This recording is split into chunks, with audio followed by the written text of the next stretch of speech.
प्यारे बच्चों, आज मैं क्लास 9th में आप लोगों को बताने जा रहा हूं साइटोलॉजी के बारे में। साइटोलॉजी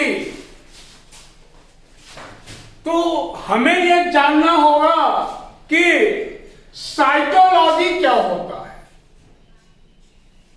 साइटोलॉजी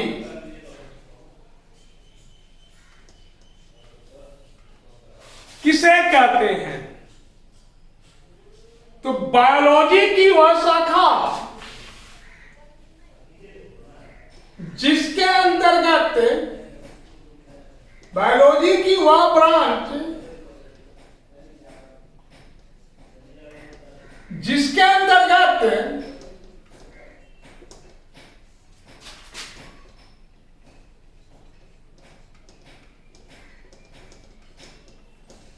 सेल का स्टडी करते हैं।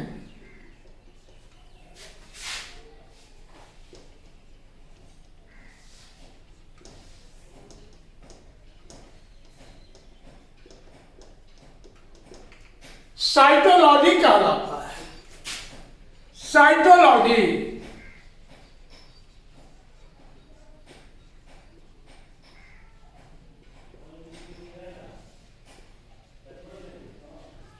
तो बायोलॉजी की वह शाखा या वह ब्रांच जिसके अंतर्गत सेल का स्टडी करते हैं, साइटोलॉजी कहलाता है बच्चों।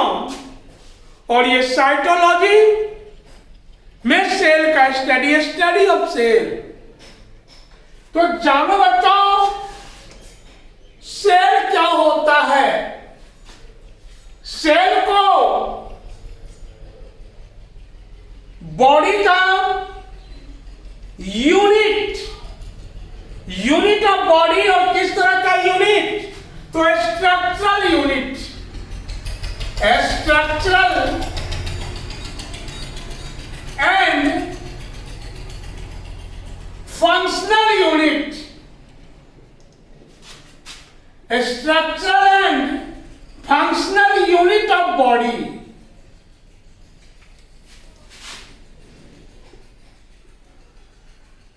बॉडी के स्ट्रक्चरल और फंक्शनल यूनिट को सेल कहते हैं। बच्चों, जिस तरह से बिल्डिंग को बनाने में अनेक ब्रिक्स की आवश्यकता होती है, ठीक उसी तरह से यह बिल्डिंग रूपी शरीर को बनाने में भी अनेक सेल्स की आवश्यकता होती है। विदाउट सेल्स हमारा बॉडी का फॉर्मेशन हो ही नहीं सकता है बच्चों। इसी कारण से सेल को बॉडी का स्ट्रक्चरल यूनिट कहते हैं।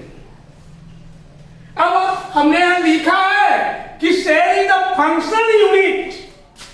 हमारे बॉडी में जो भी फंक्शन होता है, हमारे अंगों के द्वारा जो भी फंक्शन परफॉर्म किए जाते हैं, सारे के सारे फंक्शन को कंट्रोलिंग सेल के द्वारा होता है। इसलिए सेल को कंट्रोलिंग सेल को फंक्शनल यूनिट कहा जाता है। सेल को फंक्शनल यूनिट कहा जाता है बच्चों। आप याद रखोगे कि cell is the structural and functional unit of body. और क्यों कहते हैं, अभी आपको हमने बताया। अब आगे हम देखेंगे डिस्कवरी ऑफ सेल का की खोज। तो बच्चों, सबसे पहले एंटी वॉन लीवेनहॉक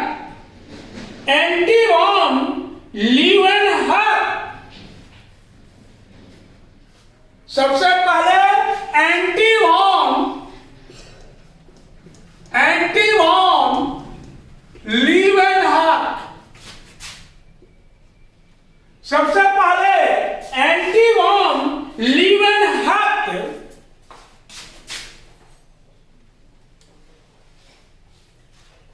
ने एक माइक्रोस्कोप का निर्माण किया। माइक्रोस्कोप, जिसको हिंदी में हम सूक्ष्मदर्शी बोलते हैं। माइक्रोस्कोप का इन्वेंशन किया गया बाय एंडी वॉन लीवेनहॉक के द्वारा, और इसी माइक्रोस्कोप के सहारे दूसरा साइकोलॉजिस्ट रॉबर्ट हुक, 1665 ईस्वी में रॉबर्ट हुक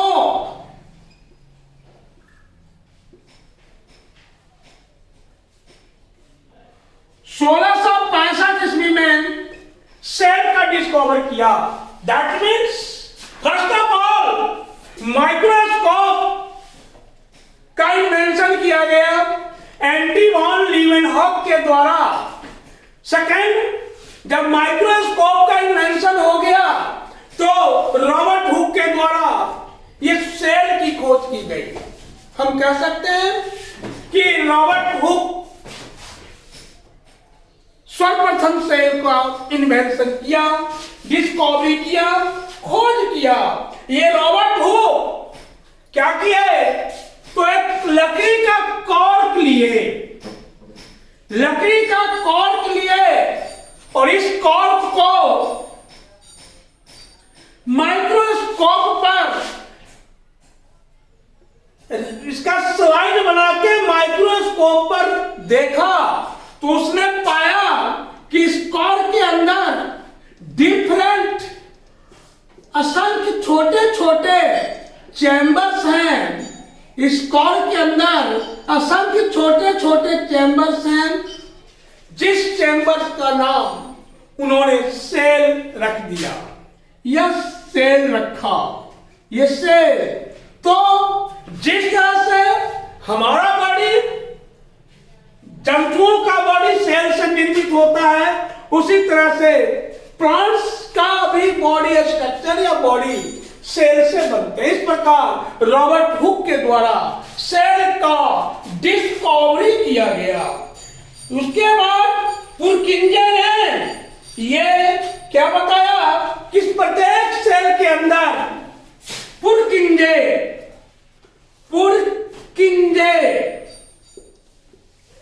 ने ऐसा बताया कि एवरी सेल कंटेन्स ए ग्रैन्युलर स्ट्रक्चर।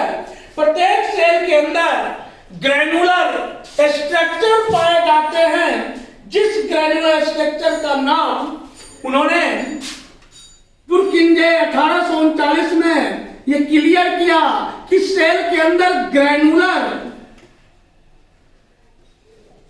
मास पाए जाते हैं, जिस ग्रैन्युलर मास को उन्होंने प्रोटोप्लाज्म नाम रखा।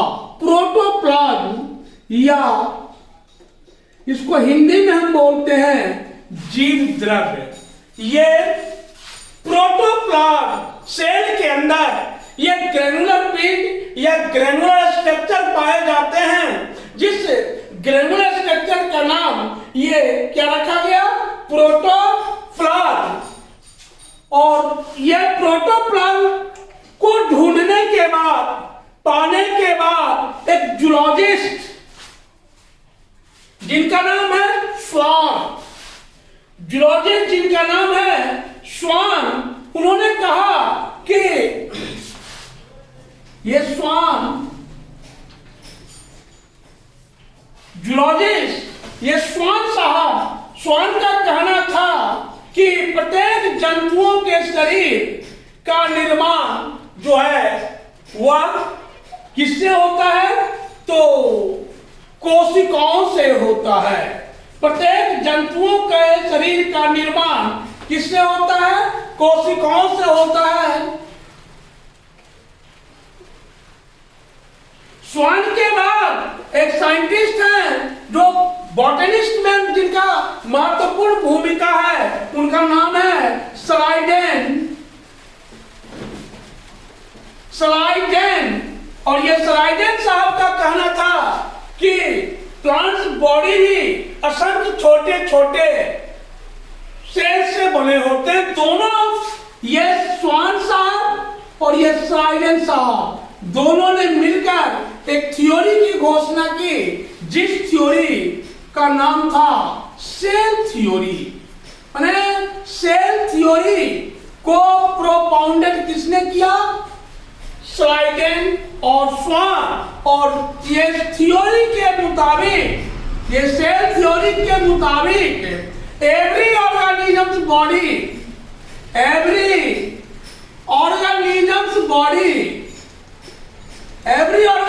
Body form by cell.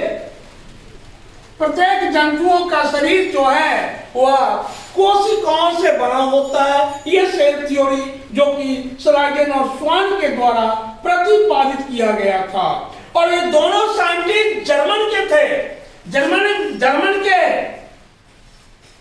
उसके बाद है बच्चों, स्लाइडेन और स्वान के बाद एक साइंटिस्ट है विर्चो, जिन्होंने स्पष्ट किया कि एक सेल का निर्माण दूसरे सेल से होता है। यह विर्चो का कहना था। विर्चो का कहना था कि एक सेल का निर्माण पहले से मौजूद कोशिकाओं के द्वारा होता है। उसके बाद है आपका ये स्ट्रासबर्गर, और स्ट्रासबर्गर का मत था कि जीवों में, सेल में जीवों के पैतृक गुणों के लक्षण पाए जाते हैं। पैतृक गुण स्ट्रासबर्गर। इसके बाद ये मैक्स सुल्जे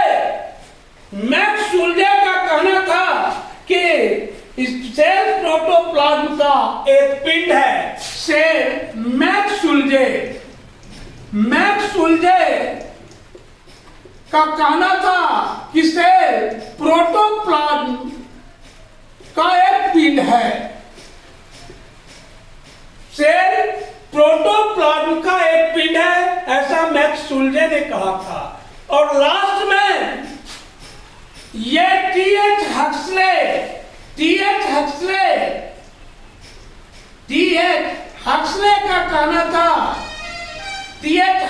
का कहना था कि protoplasm is the physical basis of life. Protoplasm is the physical basis of life. Protoplasm जीवन का ये भौतिक आधार है। Protoplasm is the physical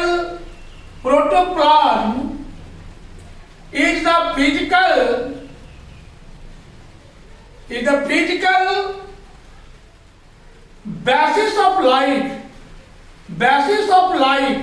protoplasm जीवन का भौतिक आधार है। प्रोटोप्लाज्म जीवन का भौतिक आधार है, ऐसा किसने कहा? तो ऐसा टीएच हक्सले ने कहा। तो बच्चों, और सबसे लास्ट में ये माइक्रोस्कोप, शुरू का जो माइक्रोस्कोप एंटीवॉन लीeuwenhoek के द्वारा बनाया गया था, उसकी मैग्नीफाइंग पावर बहुत कम थी। लेकिन एक जैसे जैसे हमारा डेवलपमेंट हुआ, हमारा विकास हुआ, उस हिसाब से इसमें भी ये डेवलपमेंट होता गया। और लास्ट में एक साइंटिस्ट जिन्होंने कंपाउंड रूप में वर्क किया है, एमिनॉल एंड ई रस्का। एमिनॉल एंड ई रस्का के द्वारा एक विशेष प्रकार के माइक्रोस्कोप का निर्माण किया गया, जिस माइक्रोस्कोप का नाम है इलेक्ट्रॉन माइक्रोस्कोप। और इसी इलेक्ट्रॉन माइक्रोस्कोप के द्वारा हम बहुत छोटे छोटे सेल्स, स्मॉल सेल्स, जो कि काफी इनविजिबल्स होता है, उनको हम इजीली इस इलेक्ट्रॉन माइक्रोस्कोप के सहारे इनको हम विजिट कर सकते हैं, इन्वेस्टिगेट कर सकते हैं, आसानी से देख सकते हैं इन आदमियों में। तो बच्चों, ये आपका सेल का डिस्कवरी है। ये सेल का डिस्कवरी, ये डिस्कवरी ऑफ सेल का हमने भी डिस्कवरी देखा, तो अभी सबसे पहले हमने देखा एंटीवॉन के द्वारा, एंटीवॉन लीवेनहॉक के द्वारा माइक्रोस्कोप बनाया गया। इस माइक्रोस्कोप के सहारे रॉबर्ट हुक ये एक प्लांट का पीस लेकर के या एक कॉर्ड का पीस लेकर के उसने देखा, तो उस पीस के अंदर, उस कॉर्ड के अंदर सेवरल चैम्बर्स विजिबल हुए और उस चैम्बर्स का नाम उन्होंने क्या रखा, तो सेल रखा। उसके बाद पुरकिंजे का कहना था कि इस प्रत्येक सेल में ग्रैनुलर स्ट्रक्चर पाए जाते हैं, जिस ग्रैनुलर स्ट्रक्चर का नाम प्रोटोप्लाज्म है। और प्रोटिस्ट के बाद स्वान जो कि जूलॉजिस्ट हैं, ये इनका कहना था कि जंतुओं, प्रत्येक जंतुओं का शरीर जो है वह छोटे छोटे सेल से बना होता है। स्वान साहब के बाद स्लाइडेन जो कि बहुत बड़े बोटेनिस्ट हैं, इनका कहना था कि प्लांट सेल बॉडी जो है वह छोटे छोटे सेल से बने होते हैं। तो फिर स्लाइडेन और स्वान दोनों मिलकर के एक थ्योरी की घोषणा की, जिस थ्योरी का नाम है सेल थ्योरी।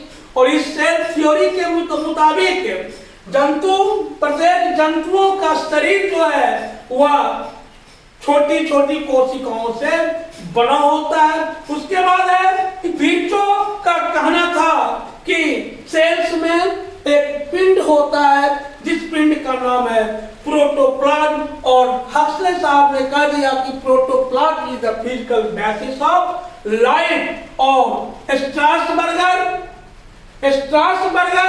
ने यह स्पष्ट कहा कि पहले से मौजूद कोशिकाएं जो हैं वह नई कोशिकाओं का निर्माण करते हैं। तो इस प्रकार सेल का क्या हो गया, डिस्कवरी आपका समाप्त हुआ। पुनः अब हम अल्ट्रा स्ट्रक्चर ऑफ सेल को देखेंगे।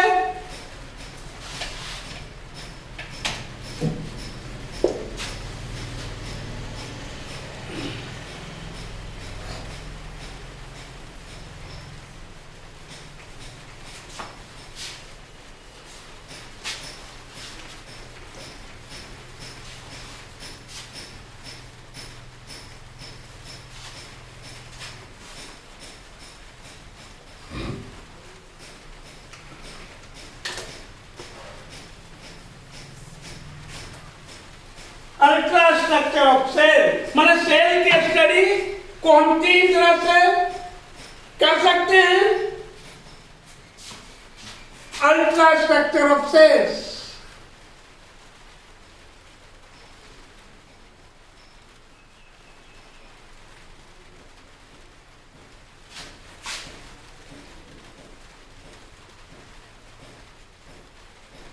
बच्चों सेल का अल्ट्रा स्ट्रक्चर जानना है तो हमें ये जानना चाहिए कि what is ultra structure. Ultra structure किसे कहते हैं, तो इलेक्ट्रॉन माइक्रोस्कोप के द्वारा देखे गए स्ट्रक्चर को, इलेक्ट्रॉन माइक्रोस्कोप के द्वारा देखे गए स्ट्रक्चर को अल्ट्रा स्ट्रक्चर कहते हैं। और इलेक्ट्रॉन माइक्रोस्कोप का काम ही है कि बहुत छोटे चीजों को, स्मॉल पिंड को, मैक्रोमोलेक्यूल्स को, जो कि बहुत छोटा है, उसको लार्ज रूप में देखा जाता है इलेक्ट्रॉन माइक्रोस्कोप के द्वारा। तो सेल के अल्ट्रा स्ट्रक्चर का स्टडी हम चिपली दो प्रकार से कर सकते हैं। सबसे पहला आपका ये सेल मेम्ब्रेन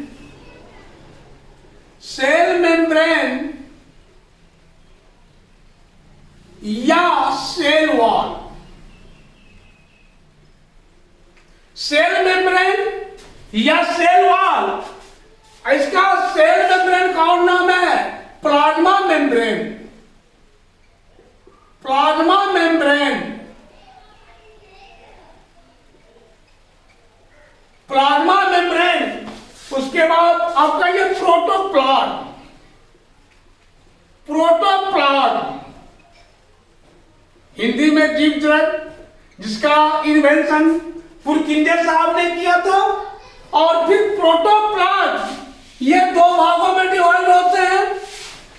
इसका पहला पार्ट ये साइटोप्लाज्म और दूसरा न्यूक्लियस। साइटोप्लाज्म और न्यूक्लियस, कोशिका द्रव्य और केंद्रक। तो अब ये साइटोप्लाज्म में बहुत सारे सेल ऑर्गेनेल्स पाए जाते हैं, जिसको हम कोशिका हिंदी में या सेल ऑर्गेनेल्स कहते हैं। तो इसमें पाए जाने वाले सेल ऑर्गेनेल्स, सबसे पहला सेल ऑर्गेनेल्स माइटोकॉन्ड्रिया। माइटोकॉन्ड्रिया, दूसरा cell organelles Golgi body. Golgi body, तीसरा cell organelles endoplasmic reticulum. Endoplasmic reticulum और चौथा सेल ऑर्गेनेल्स राइबोसोम। पांचवा सेल ऑर्गेनेल्स सेंट्रोसोम। सेंट्रोसोम, इसके बाद लाइसोसोम। लाइसोसोम, वैक्यूल, उसके बाद प्लास्टिड। वैक्यूल के बाद प्लास्टिड। ये सभी सेल ऑर्गेनेल्स साइटोप्लाज्म में स्कैटर्ड होते हैं, साइटोप्लाज्म में बिखरे रहते हैं। तो अब बारी बारी सबको जानना पड़ेगा। Mitochondria, Golgi body, endoplasmic reticulum, ribosome, centrosome, lysosome, vacuole, pen, ये प्लास्टिड।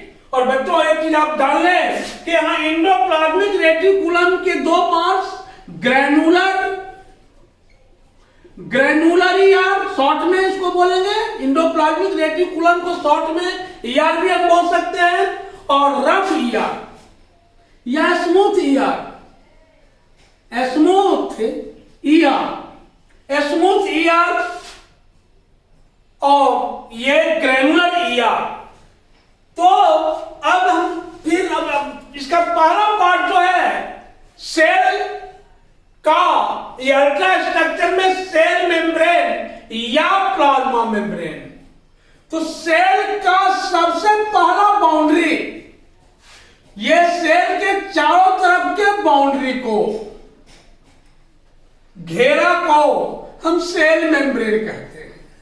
सेल मेम्ब्रेन, इसके बाहरी आवरण को, पतली झिल्ली को, पतली मेम्ब्रेन को सेल मेम्ब्रेन कहते हैं, जो लिपिड प्लस प्रोटीन की बनी होती है। इस मेम्ब्रेन को selectively semi permeable membrane, selectively semi permeable membrane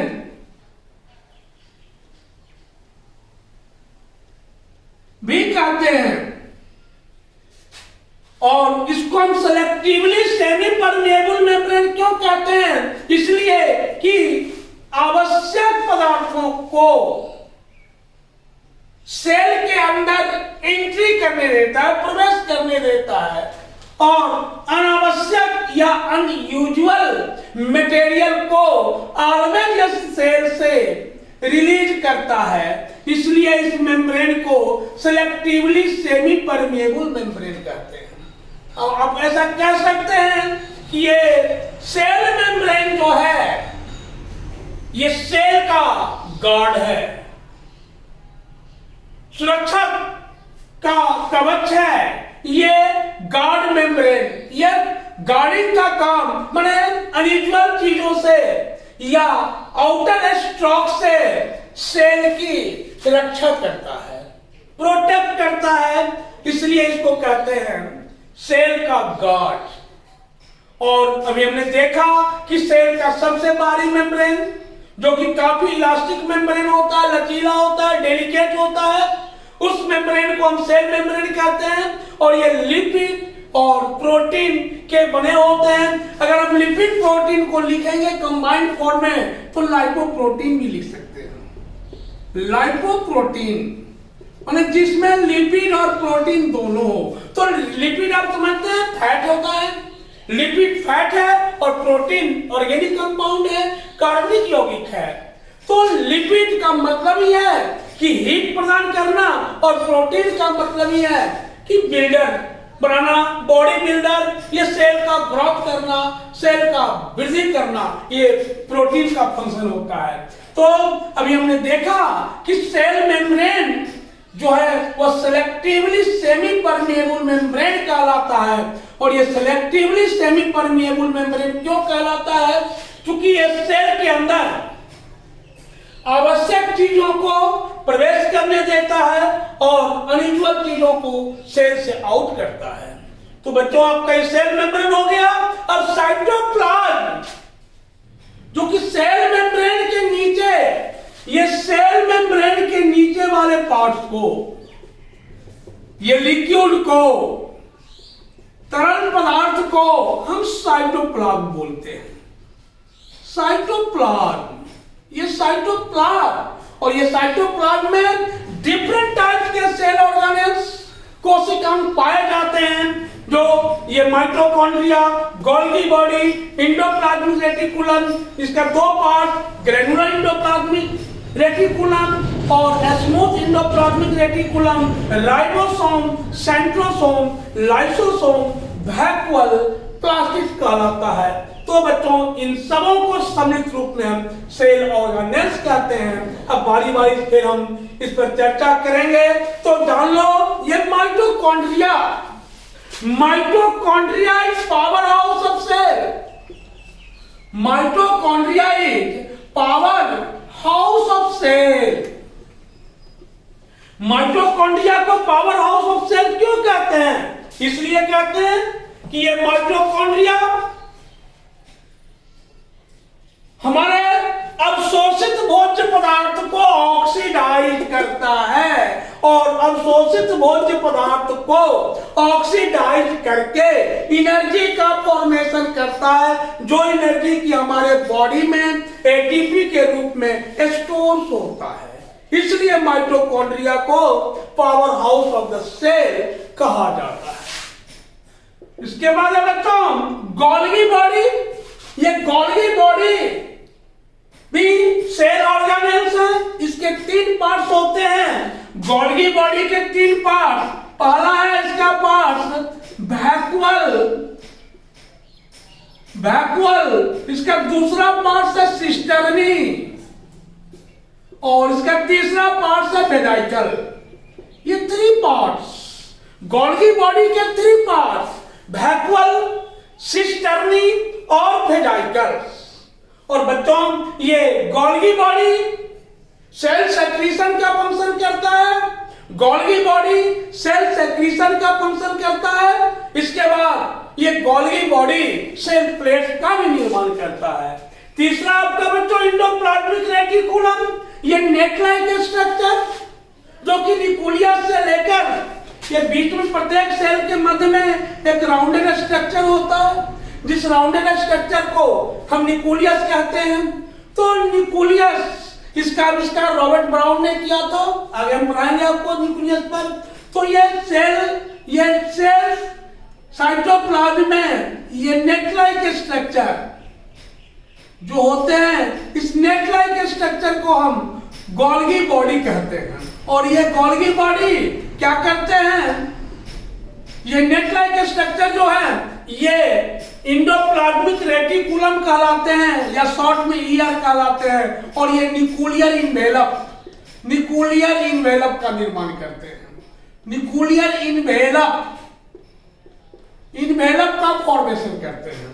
इसके बाद बच्चों राइबोसोम, आपके सेल के अंदर आपके सेल के अंदर जितनी भी प्रोटीन्स बनती है या जितनी भी प्रोटीन्स की आवश्यकता होती है बॉडी को, सारे के सारे प्रोटीन्स का फॉर्मेशन इस राइबोसोम के द्वारा होता है। इसलिए राइबोसोम को प्रोटीन फैक्ट्री, राइबोसोम को प्रोटीन फैक्ट्री कहा जाता है। राइबोसोम को प्रोटीन फैक्ट्री कहा जाता है। अब सेंट्रोसोम प्रत्येक सेल में, प्रत्येक एनिमल सेल में सेंट्रोसोम पाए जाते हैं। ये प्लांट सेल में सेंट्रोसोम नहीं, एनिमल सेल में सेंट्रोसोम पाए जाते हैं। और ये काम क्या है इनका, तो सेल डिवीजन, ये सेल डिवीजन में भाग लेते हैं। सेल डिवीजन में ये मुख्य भूमिका अदा करते हैं, कोशिका विभाजन में। अब लाइसोसोम, लाइसोसोम में एक विशेष प्रकार के एंजाइम्स पाए जाते हैं, जिस एंजाइम्स को हम बोलते हैं hydrolytic enzymes. Hydrolytic enzymes, hydrolytic enzymes, lysosome में एक विशेष प्रकार के एंजाइम्स पाए जाते हैं, जिस एंजाइम्स को हाइड्रोलाइटिक एंजाइम्स कहते हैं। और ये हाइड्रोलाइटिक एंजाइम्स पॉइजनस नेचर के होते हैं, पॉइजनस, पॉइजनस या विषैले। अगर किसी कारण से सेल हमारा एक्सीडेंट कर जाता है, दैट मींस सेल ब्रस्ट कर जाता है, तो जीवों की हत्या हो जाती है, जीवों की मृत्यु हो जाती है। इसलिए इस लाइसोसोम को सक्सीडिक बैग ऑफ लाइफ, सक्सीडिक बैग ऑफ लाइफ कहते हैं, या आत्महत्या की थैली कहते हैं। अब लास्ट में बच्चों बैकवर्ड, प्रत्येक सेल, ये एनिमल सेल में नहीं होते बैकवर्ड, केवल प्लांट सेल में बैकवर्ड होते हैं।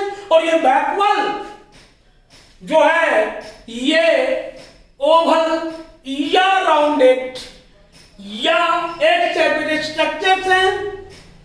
और इनके चारों ओर जो झिल्ली होती है, ये जो झिल्ली से घिरी होती है, उस झिल्ली को हम बोलते हैं टोनोप्लास्ट। टोनोप्लास्ट नामक झिल्ली से घिरी होती है। और इस बैकवर्ड में extra water, extra cell deposit रहता है इमरजेंसी पीरियड में, अर्थात जब जल की कमी हो जाती है तो उस अवस्था में ये बैकवर्ड में संचित वाटर, संचित रस जो है वो प्लांट्स को पूर्ति होता रहता है। दैट मीन ड्राउट कंडीशन में, सूखे अवस्था में, जिससे प्लांट्स आसानी से अपना उस परिस्थिति में जीवन यापन करता है। और बच्चों इसके बाद है आपका प्लास्टिड। आप ये जान लो, प्लास्टिड केवल एनिमल सेल में नहीं बल्कि ये प्लांट सेल में होते हैं प्लास्टिड। और प्लास्टिड 3 प्रकार के होते हैं, क्लोरोप्लास्ट, ये क्रोमोप्लास्ट और लिकोप्लास्ट। क्लोरोप्लास्ट प्लांट के लिम्फ में पाए जाते हैं, क्लोरोप्लास्ट प्लांट के लिम्फ में पाए जाते हैं, जिस कारण से लिम्फ ग्रीन्स होती हैं। क्लोरोप्लास्ट, ये क्रोमोप्लास्ट प्लांट ये फ्रूट में पाए जाते हैं, जिस कारण से फ्रूट विभिन्न कलर के होते हैं। और ये लिकोप्लास्ट ये जल में पाए जाते हैं, जो भोजन को संचय करने का काम करते हैं। तो बच्चों आपका सेल का हाफ पार्ट हमने अभी बताया आपको, ये सेल का हाफ पार्ट, सेल क्या है, सेल कैसे खोजा गया, सेल का डिस्कवरी किनके द्वारा हुआ, या सेल थ्योरी किसने दिया। उसके बाद आपको हमने बताया अल्ट्रा स्ट्रक्चर ऑफ सेल में ये सेल ऑर्गेनेल्स के बारे में हमने चर्चा की। अब दूसरे चैप्टर में दूसरे दिन पुनः हम न्यूक्लियस पर चर्चा करेंगे। ठीक है, थैंक यू बच्चों।